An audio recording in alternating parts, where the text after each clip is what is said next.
Bonjour à tous. Ben là, je vais vous présenter un petit bélier assez spécial. J'étais surpris de voir ça. C'est hier un ami là qui est collectionneur aussi, il répare beaucoup de choses, des objets anciens, des moteurs anciens. Voilà, il répare et il est aussi collectionneur. Et il a beaucoup de choses très très intéressantes. Il habite pas très très loin de chez moi là. Voilà, donc il est passé hier en me montrant ce thé. Il m'a dit regarde ce nouveau petit bélier que je viens de trouver.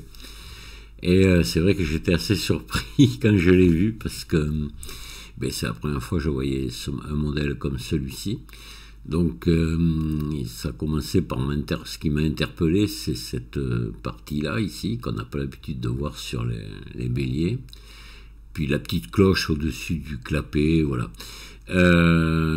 Donc on l'a démonté et pour regarder comment il était fait. Enfin, lui, il avait déjà démonté puisqu'il a décapé, tout ça, il a nettoyé, il a refait les joints, etc.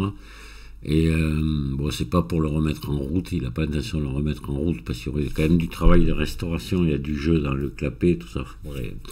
Mais lui, c'est pour le garder comme ça, pour la collection simplement, voilà.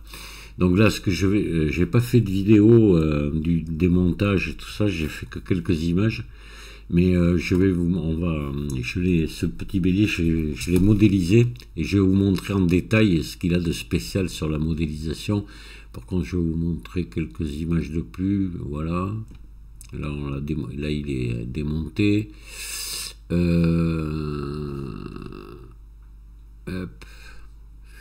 Là, j'ai fait une image détourée pour qu'on le voit bien. Voilà. Avec un fond uni. Et j'ai fait aussi, donc ça c'est ma modélisation. Alors attendez, là voilà, oui on l'a vu ça. Là c'est ma modélisation. Là. Voilà, ça c'est du virtuel et il est pas.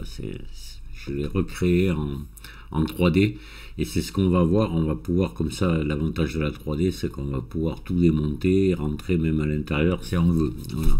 Donc ça c'est assez pratique quand on veut montrer quelque chose à quelqu'un. Donc c'est ce que je vais faire de suite. Alors on va ouvrir la modélisation 3D, voilà, vous pouvez tourner autour là, c'est l'avantage qu'il y a. Vous voyez, donc on a l'entrée ici. Voilà. Donc c'est un numéro 2, hein. C'est marqué sur la cloche et ici, donc en 2027.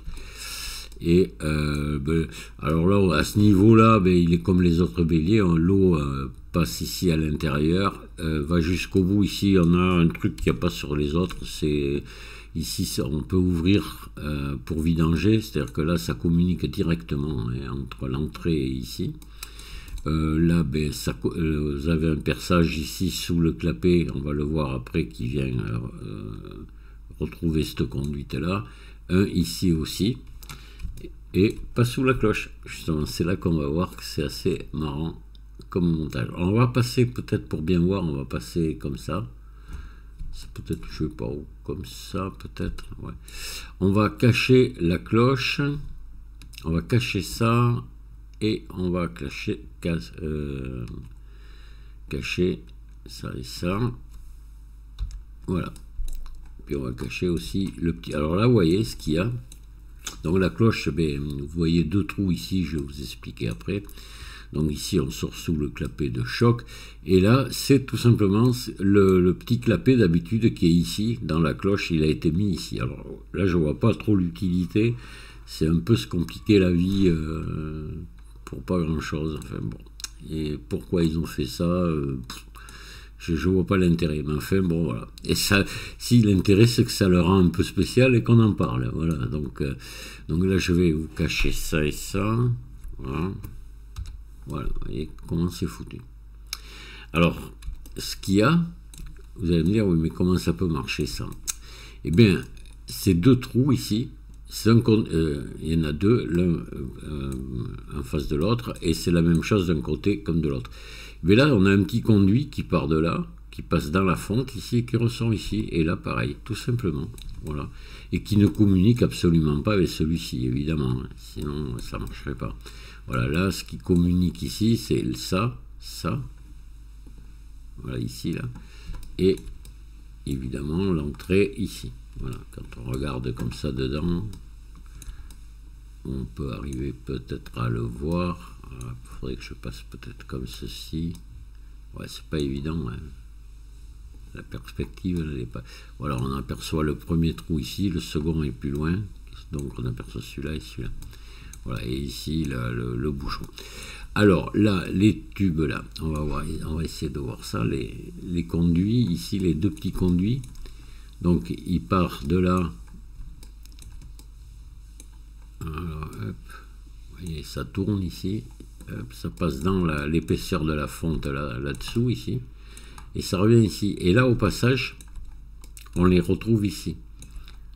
Vous voyez, là et là. Ici, c'est fermé au fond. Là, voilà. Donc ça communique absolument pas avec le conduit intérieur.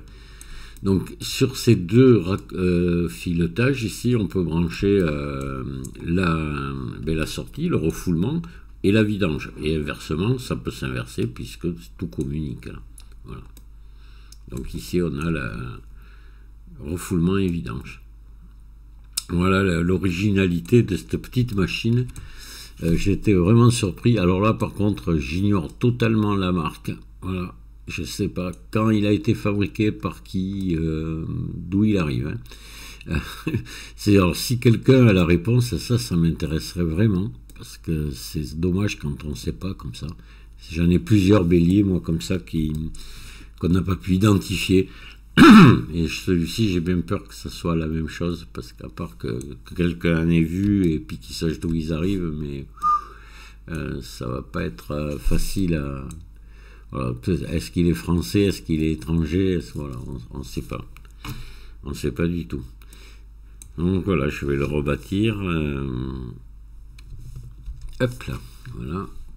On lui remet sa cloche et ses clapets. Alors le clapet là, l'espèce de cloche qu'il y a dessus aussi, elle est solidaire du batteur. Hein. Voilà, c'est-à-dire que quand le batteur monte et descend, la cloche monte et descend. Vous voyez, tac, tac, tac, avec. Voilà. Là, si je